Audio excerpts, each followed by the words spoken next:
So we had, a very interesting marriage because we had uh, um, two strong personalities and extremely, very different, opposite poles. I mean, he was very German and I was very Irish and very emotional, and so we had many, many fights. But we always made up, and so we cleared the air. So, we managed. Here we are. Well, Fred said a good marriage is like two jagged pieces of paper fitting together. Yes, yes, which I agree with. And it was a long, hard battle at times, but we've had many, many good times, and we're blessed with wonderful children and grandchildren. So, I mean, it's all the struggles have all been worth it. You wouldn't think that people that were fortunate enough to have the means to do. I mean, because he had family money and he was able to do the volunteer work that most people just can't do.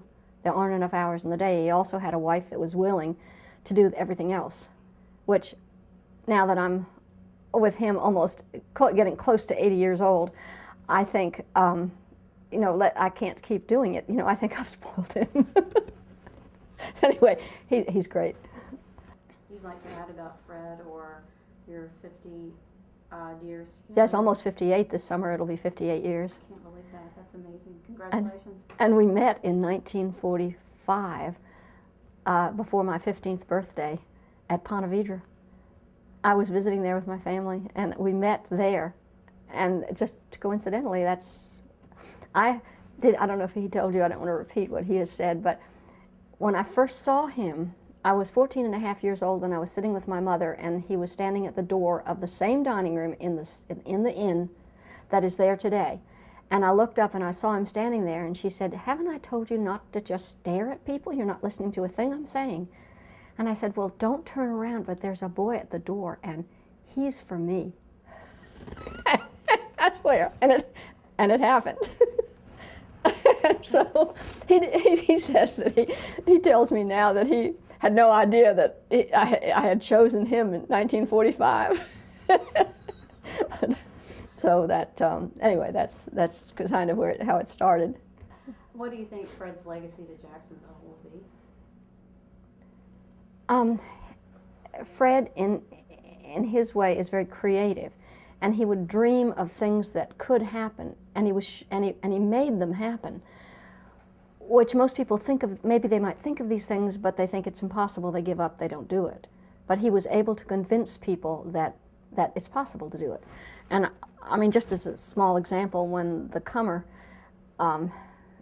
needed to be done to the Cummer. It was a small museum, and it needed help. It needed a vision. And Fred got involved in the Cummer because of me, because of my art, and because I loved the Cummer, and I had been a docent over there.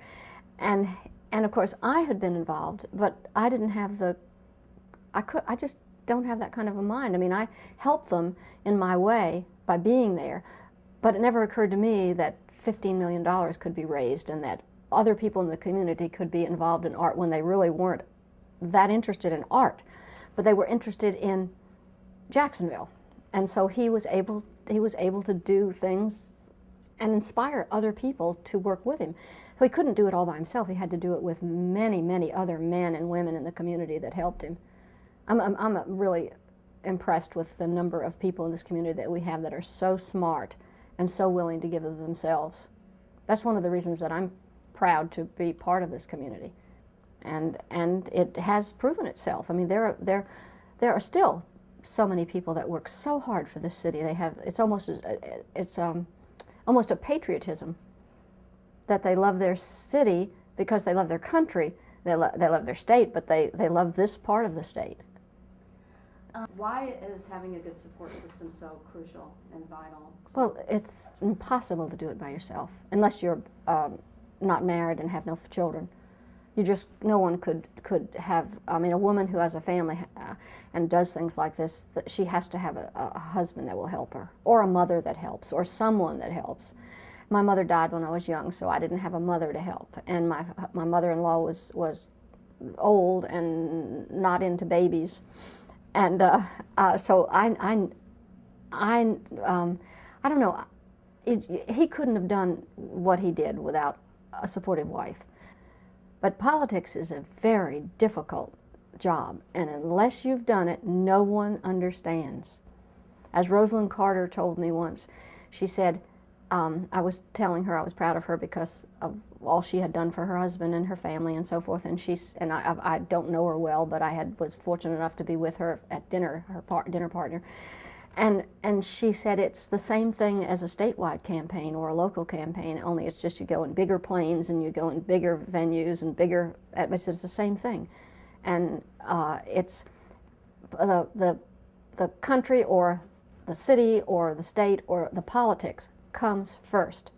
Anything else in your life is put on the back burner. It doesn't matter what it is or how important it is to you. That's your job, and it's 24/7. And I don't think people realize that. Now, there are everyone that's in politics doesn't do that, but anyone in politics that cares about what their job is, that's what they do. So we need to appreciate people that do that. I'd say.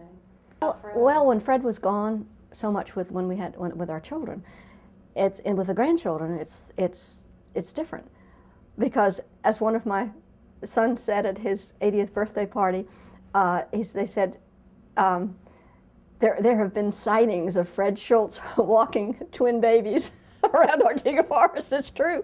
He's the carriage and he's taking the babies around, and he is such a good grandfather. They adore him. Our